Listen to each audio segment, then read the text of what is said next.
दोस्तों 2-3 गलतियाँ हैं जो आप लोग जब भी आप प्रीलिम्स का पेपर देते हो या जब भी बैंक का पेपर देते हो तो आप वो करते हो। तो आज इस वीडियो में उन गलतियों को मैं बताना चाहता हूँ ताकि अब से जो आप पेपर दो मेंस के ख़ास तौर पे और प्रीलिम्स के भी जो क्लर्क का पेपर आएगा या फिर आगे पीओ का और क्लर्क आईपीएस का आएगा, तो मैं उन 4 गलतियों पे आपको मैं बताना चाहता हूँ जो गलतियों से हमने भी सीखा है और कई सारे एस्पायरेंट्स ने गलतियों को सुधारा भी है, ताकि पहले अटैम्प्ट में या कम अटैम्प्ट में आप पेपर बैंक का निकाल सको। सबसे पहली जो गलती आप सब में से बहुत सारे लोग करते हो कि आप जब मॉक देते हो तो आप मॉक देते तो हो लेकिन वो एनवायरनमेंट क्रिएट नहीं करते मॉक देने का। फॉर एग्जांपल जब आप एक्चुअल पेपर देते हो तो एक्चुअल पेपर देते टाइम आपके आसपास और लोग बैठे होते हैं, थोड़ा सा ऐसा माहौल होता है जिसमें अनजान लोग बैठे होते हैं और आप अपने कंफर्ट जोन से बाहर होते हो। तो कोशिश करो कि जब आप मॉक दो तो साइबर कैफ़े में जाकर, मतलब मैं नहीं कह रहा हर मॉक साइबर कैफ़े में जाके दो, लेकिन आप हफ्ते में 1 से 2 बार साइबर कैफ़े में जाके मॉक देना शुरू करो जहाँ पर और लोग भी हों, ताकि वो आपको डर ना लगे जो डर लगता है जब आप एक्चुअली में पेपर देते हो। नंबर 1। नंबर 2, मॉक अटेम्प्ट करने का एक अचूक तरीका होता है कि अगर मान लेते हैं आपको 120 मिनट मिले हैं मॉक देने के, कोशिश करें कि आप 10 मिनट पहले ही मॉक ख़त्म कर लें। मतलब 10 मिनट पहले ही आपके सारे क्वेश्चन आपने देख लिए हों, आपने अटेम्प्ट कर लिए हों, ताकि आपको 10 मिनट का बफर हो। अब आप कहोगे सर ये कितनी बेवकूफ़ी वाली बात कर रहे हो, जब 10 मिनट एक्स्ट्रा दिए हैं तो मैं क्यों ना करूँ। क्योंकि बेटा जब आप पेपर देते हो ना तो पेपर में डर की वजह से, नर्वसनेस की वजह से ऑलरेडी आप 5-6 मिनट बर्बाद कर देते हो अपने।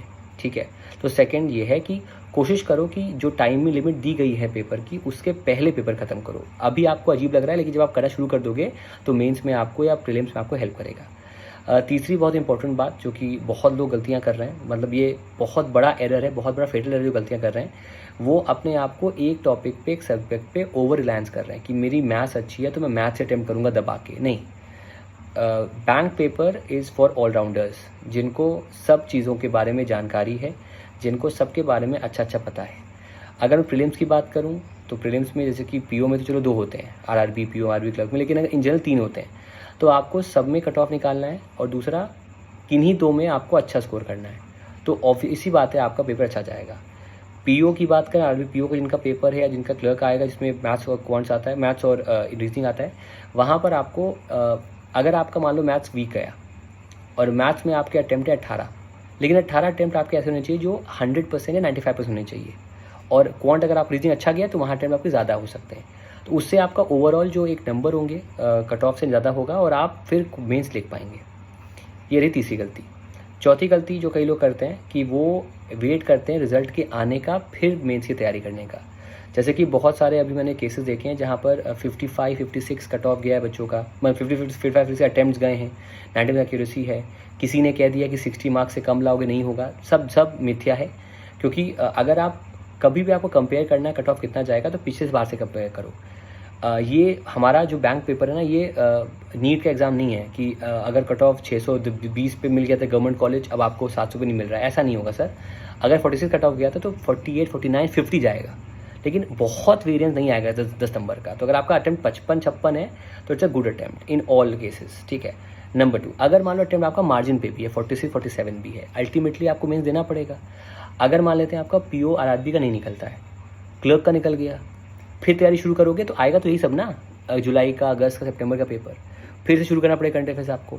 तो अब एग्ज़ाम सीजन आ चुका है, तो अब चाहे आपका पेपर हो मेंस का, प्री का, आपको करंट अफेयर्स मिस नहीं करना है। ये मैं बात आपको बार बार कह रहा हूँ। कोई अगर आपसे ऐसा कह रहा है कि नहीं सर एंड में 10 दिन पढ़ लूँगा, बेटा वो तुक्केबाजी है। तुक्का भिड़ गया मैराथन सेशन से तो हो गया, वरना जो रेगुलर रहेंगे उनका ही फ़ायदा होगा। और आखिरी और बहुत इंपॉर्टेंट बात बेटा कि ये इकलौता ऐसा एग्ज़ाम होते हैं, बैंक के होते हैं, जो आपको मल्टीपल ऑप्शन देते हैं सक्सीड करने के। मतलब अगर आप नोटिस करोगे तो आरआरबी पीओ का है, फिर आरआरबी क्लर्क का है, फिर आईपीएस पीओ का है, आईपीएस क्लर्क का है, फिर एसबीआई आ जाएगा उसका है, जो लोग आरबीआई देते हैं उनका है। तो आपके पास बतेरे मौके होते हैं बैंकर बनने के 1 साल के अंदर। ठीक है, तो अगर आपका पेपर आरआरबी पीओ खराब भी गया है तो कोई दिक्कत की बात नहीं है, अभी आपके पास और पेपर्स भी तो हैं, हिम्मत क्यों हारना, गलतियों सीखना है आपको। ठीक है, और गलतियों से सीखने मतलब ये है पहले गलती पहचानना कि गलती क्या है, क्या मेरे कॉन्सेप्ट सही नहीं है, क्या मेरी स्पीड सही नहीं है, पहले गलती पहचानो, उस पर वर्क करो, आगे बढ़ो, है ना। और आखिरी और बहुत इंपॉर्टेंट बात आप सबसे, बेटा बिलीव करना है आपको कि अगर आप प्लान अच्छा कर रहे हो, मॉक अच्छा दे रहे हो, अपने सैक्रिफाइस कर रहे हो अपने लाइफ के लिए, अपने फ्यूचर के लिए, तो बिलीव करना है कि आपका होगा। बिकॉज अल्टीमेटली एग्ज़ाम फ्राइट की वजह से, एग्ज़ाम देने के डर की वजह से, नर्वस होने की वजह से, नेगेटिव होने की वजह से आपका पेपर नहीं निकलेगा। और कोशिश करो कि अपने बारे में सोचो, अपने नंबर्स को देखो।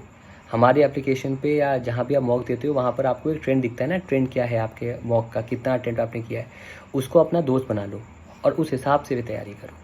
बाकी जैसा पेपर सबका गया है इनिशियल 2 डेज़ में, तो जो हो गया सो हो गया। अब आगे का देखो, जिनका पेपर आने वाला है उनको मेरी तरफ सपोर्ट उनको कि उनका पेपर अच्छा जाए। लेकिन ये कुछ चीज़ें हैं, ये कुछ गलतियां हैं जो लोग करते हैं, उन गलतियों का मैंने आपको दे दिया सोल्यूशन, ताकि आपको 2 अटेम्प्ट ना लगें, 2 साल ना लगें इन गलतियों को सुधारने में, आप इसी साल बैंकर बन जाएं। ठीक है, thank you so much everyone and take care everyone, thank you so much.